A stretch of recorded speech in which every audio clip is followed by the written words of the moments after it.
Hey guys, Gary J here. Today we're going to be talking about a kind of a primitive type of fire starter, and this is going to be Flint Rock Steel Striker, made by PSkook, PSkook or Cook, however you want to pronounce that. PSkook is a company that's based in China, and they make really good quality stuff, it appears. And they have a good Amazon rating too. And they make mostly kitchen and home items for the house, upholstery and things like that too.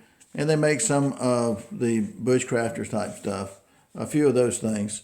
And so the reason we want to look at this right here, if you ever decided to want to make primitive fire, you're not going to find it cheaper than this right here on price wise.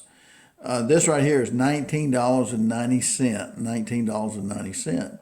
And I want to show you what comes in that. And I think it's really extraordinary for the price, and we'll look at that. So it's a nice looking box right here. It's got, you might want to freeze that writing right there. I don't know if that's glaring or you're not. And you read right here, and it'll tell you how to light, and also a little bit about char cloth. And you can get strikers look like this or this, and this right here holds your bow drill on your palm of your hand when you're spinning it. They make a bow drill set that's only like $13.90, and it's really, really nice, and it seems to really work. And so PSkook. Now the name doesn't really seem to have a real meaning to it. I don't know why they picked that name, but that's one of those things. So what do you get for $19.90? You get a lot of stuff here for the money. You get a really, really good deal for the money. I am really impressed with it. So number one thing you get for your money, this tin can. This is tin, and it's very versatile. And it says right here on the top, you can use this can to make char cloth from. And there are plenty of videos on char cloth. I have one on char cloth too. And char cloth just catches up real quick, and it catches up with one little spark will set off char cloth, and it'll burn for a couple of minutes, and it'll let you get your fire going. So this is really a nice can. That's number one. So that's useful right there. Point out that's useful. So what's inside the can? Well, we've got this right here. Now, I live in Georgia, middle Georgia, and I have never seen stuff like this before. Maybe you have, but this is called jute. Jute, J-U-T-E, jute. And jute is comes from a plant, kind of a fibrous plant material from they get it from the bark, I believe. And about 85% of this comes from the Western Hemisphere. A lot of it comes from India. And they plant and grow these plants and stuff like that, and they strip the bark with these shreds right here. And they have cultivations, of course, in China too, where this kit is made. But this is really flammable stuff. If you see how small it is right here, this stuff is really, really flammable. You put an ember in here and blow it, and it's boom, you got an instant fire really quick. And it almost looks like hair to me. It's so fine. And they can weave, they can make yarn out of it and weave it and stuff like that. So this is jute, J-U-T-E, an incredible fire starter. And you make your bird nest with it right here, and you put your ember in here, or your sparks and so forth. So this works really good right here, okay? A lot like cotton to me. Now cotton, of course this is cotton, and cotton, you can get 100 balls of cotton for $1. It's only $1 a ball, and this is just part of a ball of cotton. And it's similar to this jute a little bit. Jute is thicker and a little bit more durable than this, but cotton will light and burn real easy too. So you can, if you run out of this, which you will, no doubt, if you use it, because it burns up so quickly. It's amazing how fast it burns. So that is jute. And put that there. So we've got the can here so that we can char cloth in. That's one thing. We've got jute, which is our fire starter. It's like a nest egg right there. So that's the second thing. Third thing we have in this kit is a flint type stone. Now this is a very interesting flint type stone to me because I'm not familiar with this coloration right here, because that looks like quartz right there, clear quartz right there. And it's about 2 inches across here and 1 inch across here at the bottom. And it's a nice big piece of flint.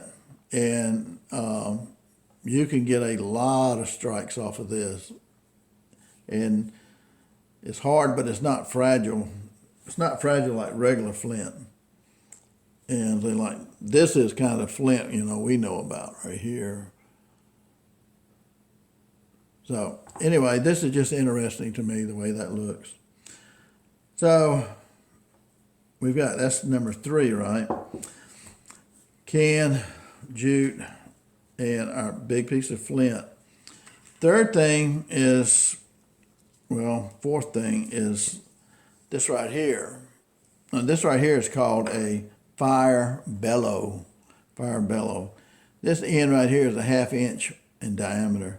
This end here is 1/8 of an inch in diameter. And it telescopes out like an antenna up to about 18 inches. Okay. What do you do with it? Well, you put this end in your mouth and you blow through this end, and air comes out here with a lot of force. It's surprised that you can blow the water out of a cup of water. You can blow the water out of a cup of water blowing through this thing. It really puts a lot of air in here. So like this piece of cotton. It just, you get a little idea of what this air can do. But what happens is when you get a little ember and you're trying to get something caught up, you could put it here and blow on it at a distance. Of course, anytime you're dealing with heat, you do not want to suck in air. You can blow through this, but do not suck in air. And don't put it in a big flame and try to blow at the bottom of it. You do not want to suck in superheated air. It'll burn your lungs out. But for starting a fire with something small, now I did put this in water and try to suck up water like a straw, and it won't suck up because these ends right here where it telescopic parts, they're not sealed 100%, so that's good. Kind of like a straw in a glass of tea that's cracked. And that straw, when you try to suck up tea in a straw, and it won't come up through there, so that's a good thing to protect. Always blow through it and never inhale through this, okay, if you use it. And it can be very helpful. It can. And when you collapse this all the way, we're always considering size on everything when we're bushcrafting, I guess. 4 inches long on this right here. So and it weighs nothing hardly. And it's got a little nice carrier with it too. So we've got this right here. So we got 1, 2, 3, 4 things that come out of here. A fifth thing that comes out of here, we're including this, is our main thing here that we really want. And this is our metal striker right here. The inside diameter is 3 inches. The outside diameter is 3.5 inches. And the width right here is 1 3/4 basically. So I tell you that in case you have a can that you want to put one of these in, okay? There's nothing wrong with this can, but this is a good charcoal, a can for cooking, making charcoal cloth or punk wood. So this is really nice, and It's got good grooves right here for your finger, and it fits my hand really well. And feels like a really nice striker right here. Okay, so that's really nice. And so the next thing we got is this right here, and this would be number 6, I guess. This is really thick. It's really thick cloth right here. It's cotton, I believe. And it's thick. And what is this for? Well, this is to make your char cloth with. And this is like 7 inches long and 4.5 inches wide. And you just put it in here, and of course you put your lid on here. And once you got your fire made, you would throw this in the fire, put a vent hole in here, a little hole for the gas to escape. And, you know, when it quits smoking after 20 minutes or so, the cloth should be done. And then you have a lot of char cloth in there for later uses, especially if you burn this stuff. If you burn this, light this whole thing, it'll go up in seconds. I mean, it's really fast. I mean, you can, that works really, really good. So, for $20 now, $19.90, you're getting all of this right here. And so you have your flint here, and we have your fire bellows here for blowing. You have your steel striker. You have your jute here to fire starter. You have your tin can here, and that's really, really nice. So I guess the question is, will this work for $19.90? Will it work? Well, again, this stone looks funny to me, but I'm going to cut this light off over here, and we'll see how well this sparks right here, okay? And it's not really anything sharp edges on it either. You know, nothing like razor sharp or anything like that. But it feels light, and it feels good in your hand. So let's see how this sparks. Okay. And I've got my striker here. Find the edge. I can't hardly see it. Let's see if you can see this.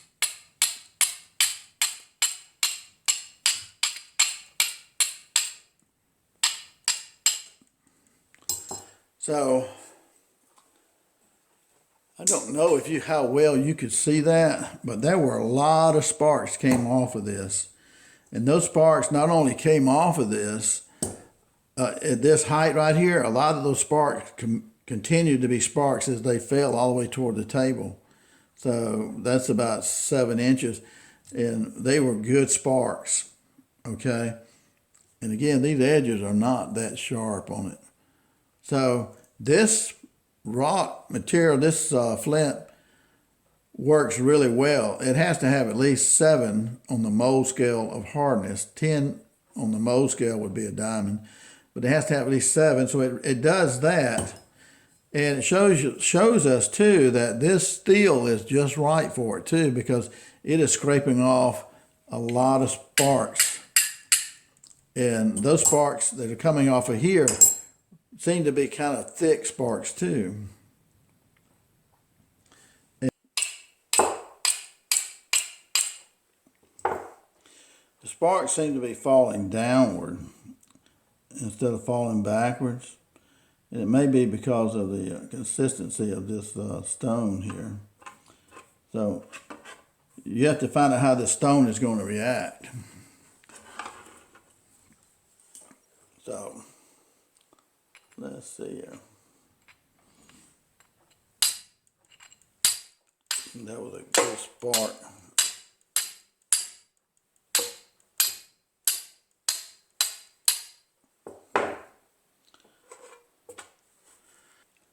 Okay, when I'm sparking this right here, the sparks are going down instead of backwards.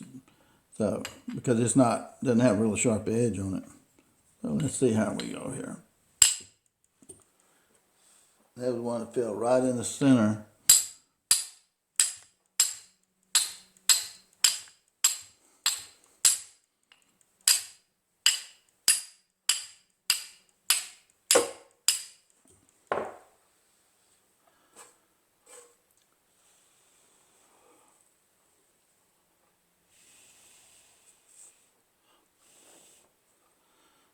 So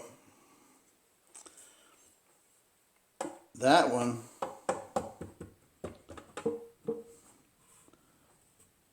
didn't take but a second to get that one. Okay, guys, what I'm seeing right here, now watch this right here. Normally when you come down like this, it shaves the metal up here and the metal falls back here. But on this particular stone, it's not doing that. It's going straight down, okay? More so. I don't know if you can see it right here.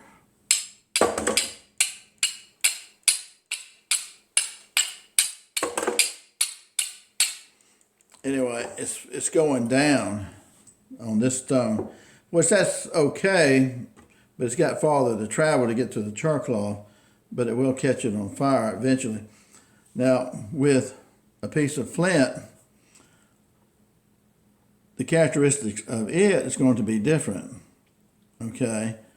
So I put it right here, and now when I strike down, it should shave the metal here up on top of the char cloth, okay? Let's see how that goes. 2 strikes.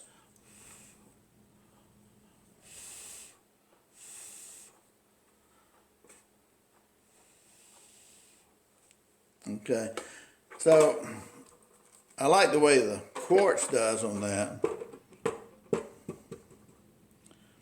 I don't know whether chipping this at a different angle or something like that. I see a fissure there to get it more of a sharper edge on it. The sparks might come on top when I do that.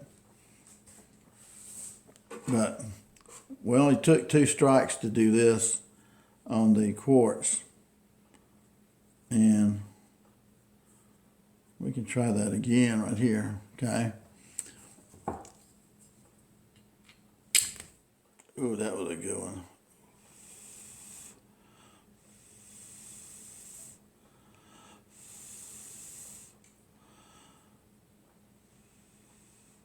And so just 1 spark there.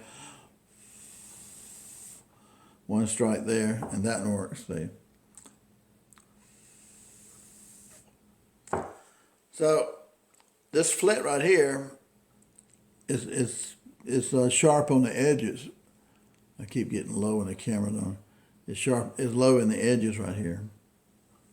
So we'll put that out.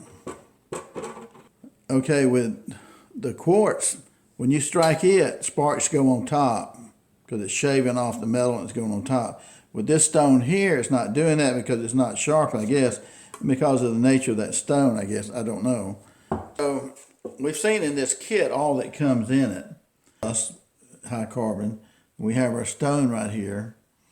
And this quartz right here, I like the way it lights. It lights a little better to me than this right here. This does a lot of sparks and it will light stuff, but I like to put the char cloth on top right here.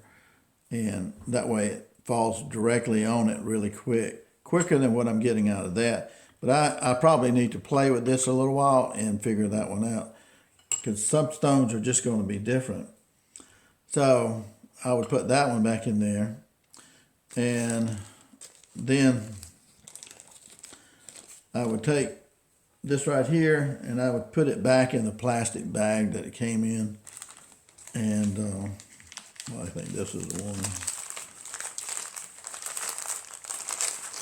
And you could take a plastic bag and put cotton in there too. Cotton will burn just as well as this stuff. But this stuff goes up really quick.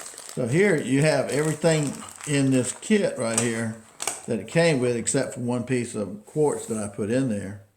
Okay. So for $19.90, you can't beat that. Now you still have room to add something if you wanted to.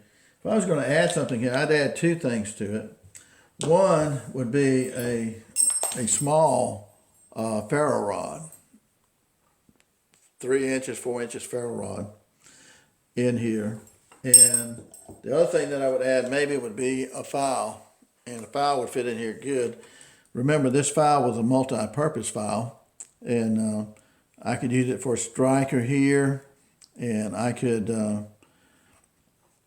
use it on the edges right here because it's 90-degree edges right here where I could shave wood with it to make the tinder. And I can use the file teeth right here that are on here to sharpen an axe or hatchet or tomahawk or machete knife or my Bushmaster or crafter knife, and or to sharpen my three-bladed pocket knife. So I can sharpen about anything with this right here if I had to.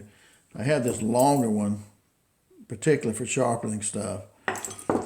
And I have this kind of little multi-tool right here on it. And the multi-tool, this is for like a hex nut right here. And this right here is for something you can shave wood with right here too on this end. And then it's marked, calibrated here up to 50 millimeters here. Remember 6 millimeters, that's 5 millimeter increments here and in between. 6 millimeters is 1/4 of an inch, 12 millimeters is ½ inch, so you could use that for inches. The other side is kilometers, which was designed to be used with a map if you were using a map. And the sides of this right here are a good 90-degree angle, which are really good for using that on a ferro rod. And so that works real well. So it's got a multi-tool, and you have this right here, the knot that I have on here is tight, feels like a rock almost. You can use this for a belt loop right here to put on your belt if you wanted to. And you can take the paracord, which I think is about 28 inches long if you needed that paracord. But you could put this inside here too, and you'd have a multi-tool system right here. You may have to tie that down a little bit, but it would be very compact, and you'd have a lot of tools, fire starters here to help you out a lot. And you could put cotton in there too, which would help. And if you took your cotton and you put Vaseline on your cotton, then it'll burn like a candle wick for a long time, okay, instead of just burning slowly up. But cotton is one of your best fire starters too when you're trying to make a fire. Thanks for watching, guys. Gary J.